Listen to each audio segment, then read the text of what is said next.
Hello viewers, welcome to our channel. నేను మీ చరణ్ పరిమి. సాక్షి పత్రిక లోకేష్కి 75 కోట్లు కట్టాల్సిందేనా? ఈరోజు సాక్షి పత్రిక మీద వేసిన పరువు నష్టం దావా కేసులో లోకేష్ గారు కోర్టులో హాజరయ్యారు. అయితే ఇక్కడ వాదనలు కొన్ని జరిగాయన్నమాట. అయితే దీనికి సంబంధించి మీడియాలో ఇక లోకేష్ గారికి సాక్షి తను రాసిన తప్పుడు వార్తలకు గాను 75 కోట్లు కట్టేస్తుంది అని చెప్పేసి వార్తలు అయితే వస్తున్నాయి. అయితే ఇది ఎంతవరకు నిజం, అసలు ఈ వాదనలు ఏం జరిగాయి, దేనికి సంబంధించి కేసు అనేది ఒకసారి చూద్దాం. ఇది గతంలో పెట్టిన కేసు అన్నమాట. జగన్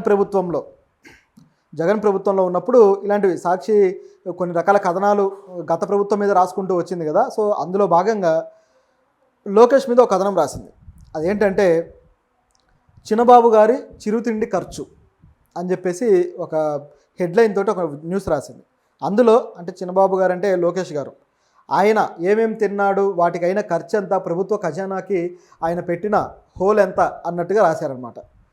సో అది బాగా వైరల్ అయిపోయింది. మిగతా పత్రికలకు కూడా అది వాళ్ళు కూడా న్యూస్ వచ్చిన తర్వాత అన్ని పత్రికల్లోనూ దాన్ని తిరిగి వాళ్ళ ఆర్టికల్స్ రూపంలో రాసి పెద్ద కాంట్రవర్సీ అయితే క్రియేట్ చేశారు.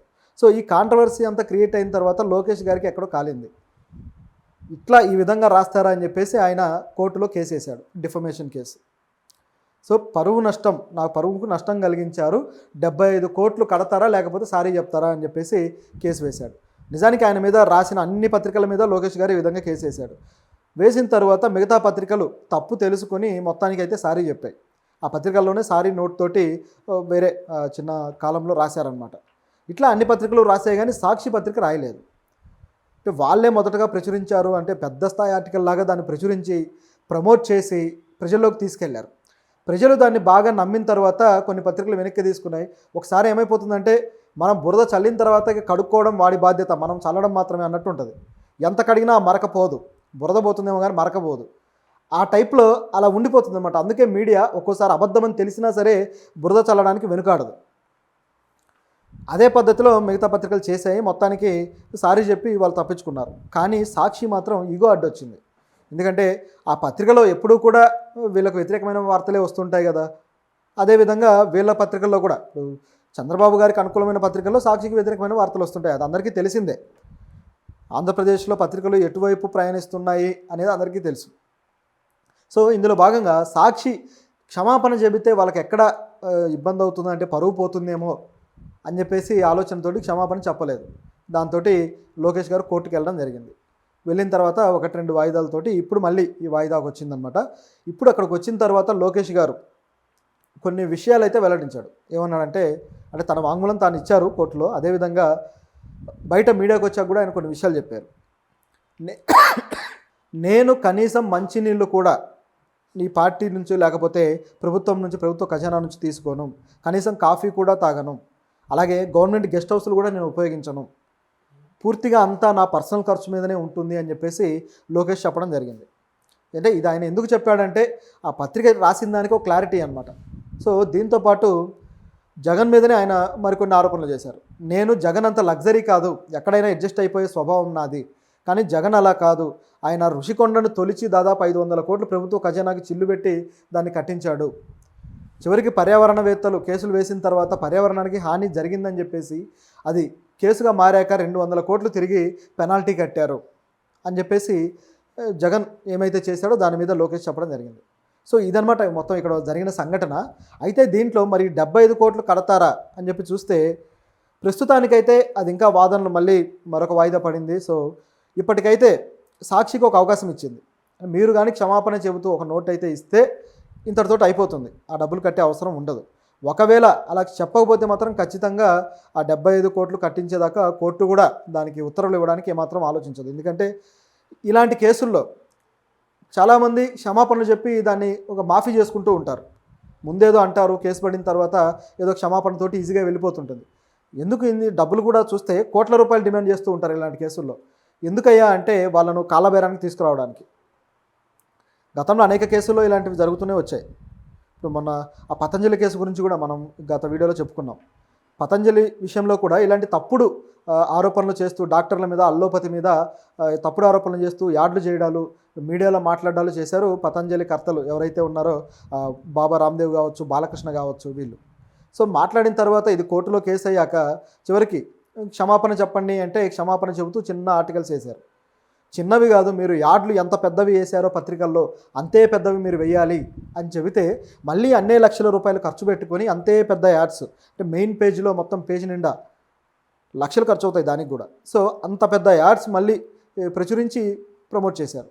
అంటే మేము మమ్మల్ని క్షమించండి, మేము అల్లోపతి డాక్టర్ల మీద తప్పుగా మాట్లాడాము అని చెప్పేసి. అలా మాట్లాడినా కూడా కోర్టు వాళ్ళని వదలలేదు. ప్రజల్ని కూడా మీరు తప్పుదోవ పట్టించారు కాబట్టి మీరు ఈ కొన్ని బ్రాండ్స్ని బ్యాన్ చేయాల్సిందే అని చెప్పేసి వాళ్ళ మీద యాక్షన్ తీసుకోవడం జరిగింది. నిజానికైతే ఇలాంటి దానికి వాళ్ళని జైల్లో కూడా పెట్టాలి. వాళ్ళకున్న ఇన్ఫ్లుయెన్స్ కారణంగానో మరి మొత్తానికి దేనివల్ల కానీ ఆ జైలుకైతే వాళ్ళు వెళ్ళలేదు. సో ఇంత జరుగుతుందన్నమాట. అంటే కోర్టు సీరియస్గా తీసుకుంటే ఇలాంటి దాంట్లో ఎంత దూరమైనా వెళ్ళడానికి ఛాన్స్ ఉంటుంది. పైగా ప్రస్తుతం ఏపీలో హైకోర్టు కొంచెం ఈ ప్రభుత్వమే నడుస్తూ ఉంది. ఏపీలో టీడీపీ ప్రభుత్వం కూటమి, అదేవిధంగా హైకోర్టు కూడా అనేక కేసులు టేకప్ చేస్తూ వస్తుంది. లైక్ వైసీపీ నాయకులు గతంలో ఎవరైతే టీడీపీ మీద రాళ్ళేశారో, టీడీపీ మీద దునుమాడారో వీళ్ళందరి మీద కేసులు ఇప్పుడు హైకోర్టులో నమోదయ్యి వాళ్ళు టేకప్ చేస్తూ వస్తున్నారు.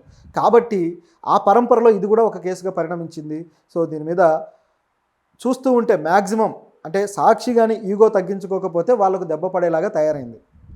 మరి లోకేష్ దీన్ని వదలను, నేను ఎంతటికైనా దీన్ని తీసుకెళ్తానని చెప్పేసి పట్టుబట్టాడు.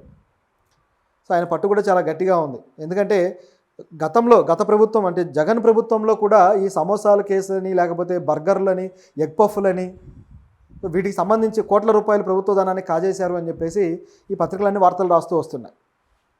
అదేవిధంగా కొడాలి నాని నిమ్మరసం కేసు కూడా, అది కూడా 28 కోట్ల రూపాయలు అని చెప్పేసి ఆ వార్త.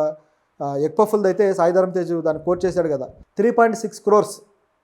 సో ఇంత మీరు వృధాగా ప్రభుత్వ ధనాన్ని ఖర్చు పెట్టారు అని చెప్పేసి మాట్లాడడం కావచ్చు. ఇవన్నీ గత ప్రభుత్వం మీద కూడా నడుస్తూనే ఉన్నాయి. అయితే వీళ్ళెవరూ కూడా కేసుల రూపంలోకి రాలేదు. బహుశా మరి అది నిజమేమో. ఎందుకంటే అది అబద్ధమైతే దానికి సంబంధించిన డాక్యుమెంట్స్ ఉంటాయి, అది అబద్ధం అనేవి క్లియర్గా చెప్పేస్తాయి, దేనికి ఎంత ఖర్చు అయిందనే డాక్యుమెంట్స్లో ఉంటాయి. సో దానికి కోర్టుకు కూడా వెళ్ళొచ్చు, ఇట్లా మా పరువుకు నష్టం కలిగిందని. కానీ వీళ్ళు వెళ్ళట్లేదు. సో దీన్ని బట్టి అది వాస్తవం అనుకోవాలి. కోర్టుకు వెళ్ళిన వ్యక్తి ఒకవేళ తను నిజంగా చేసి ఉంటే దానికి సంబంధించిన ఆధారాలన్నీ చూపిస్తారు కదా. కాబట్టి ఈ కేసు ఇక ముందుకు వెళుతూనే ఉంటుంది, మరి ఎంత దూరం వెళ్తుందో చూడాలి. అయితే దీనిలో గమనించాల్సింది ఏంటంటే, లోకేష్ గారు ప్రస్తుతానికి మినిస్టర్గా ఉన్నారు. ఒక మినిస్టర్ ఇట్లా ఒక కేసు విషయంలో మళ్ళీ కోర్టుకు వచ్చి వాంగ్మూలం ఇవ్వడం గత కొద్ది కాలంలో గమనించి చూస్తే రాజకీయాల్లో ఇదే అనుకుంటా. గతంలో ఎవరు ఈ పద్ధతిలో రాలేదు. సో ఇక్కడ చూస్తే మాత్రం మరి లోకేష్ గారు దీన్ని ఎందుకు వదలట్లేదు అని గమనిస్తే, సాక్షిని తన ప్రభుత్వ హయాంలో కాస్త కంట్రోల్ చేయడానికేమో అన్నట్లుగా కూడా కనిపిస్తుంది ఒక యాంగిల్. ఎందుకంటే దీంట్లో కానీ సాక్షి చేత క్షమాపణ చెప్పించుకున్నా ఆ పత్రిక దారికి వచ్చినట్టు అవుతుంది. లేదు సరే 75 కాదు 1, 2, 3 ఎన్ని కోట్లో ఎంతో కొంత కట్టించుకున్నా ఆ పత్రిక తప్పు చేసినట్టే రుజువు అవుతుంది. డబ్బులు కట్టినా రుజువైనట్టే, లేదంటే క్షమాపణ చెప్పినా రుజువైనట్టే. కాబట్టి ఎటు కాని పరిస్థితులు ఇప్పుడు ఆ సాక్షి పత్రిక పడింది. అంటే కుడితిలో పడ్డ ఎలకలాగా ఉందన్నమాట సిచ్యువేషన్.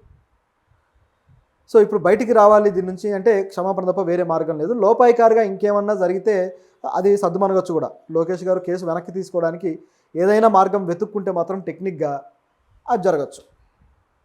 ఎందుకంటే పరువు పోగొట్టుకునే స్థాయికి అయితే సాక్షి పత్రిక అలాగే వైసీపీ తీసుకురారు అనేది ఇక్కడ కనిపిస్తున్న విషయం. అలాగే ఇక నుంచి కూడా ఆ ఒప్పందం ఏంటంటే, మనం గమనిస్తే అనిపించేది రాజకీయంగా అన్ని సమీకరణాలు చూస్తే, ఒకవేళ మరి ఇంకా రిపీటెడ్గా ఇప్పుడు ఈ ప్రభుత్వం వచ్చి గట్టిగా 3 నెలలే అవుతుంది, ఇంకా దాదాపు 4 సంవత్సరాల 7, 8, 10 నెలల దాకా ఉంది ఛాన్స్. సో ఇంత టైము ఆ పత్రిక వార్తలు రాయకుండా అంటే ఈ ప్రభుత్వం మీద అంటే దూషిస్తూ ఈ విధంగా రాయకుండా కంట్రోల్ చేయడానికి కూడా ఏదైనా దీని ఒక వెపన్ లాగా కూడా ఉపయోగించవచ్చు. అది వీళ్ళ స్కెచ్.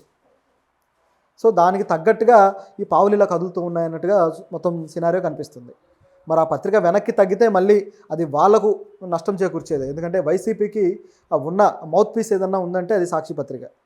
సో స్ట్రాంగ్గా వైసీపీకి సంబంధించిన సిద్ధాంతాలు కావచ్చు, జగన్ ఎలివేషన్లు కావచ్చు, ఇవన్నీ కూడా రాస్తూ వస్తున్న పత్రిక. కాబట్టి వీళ్ళు వెనక్కి తగ్గితే ఇక జగన్కి ఉండే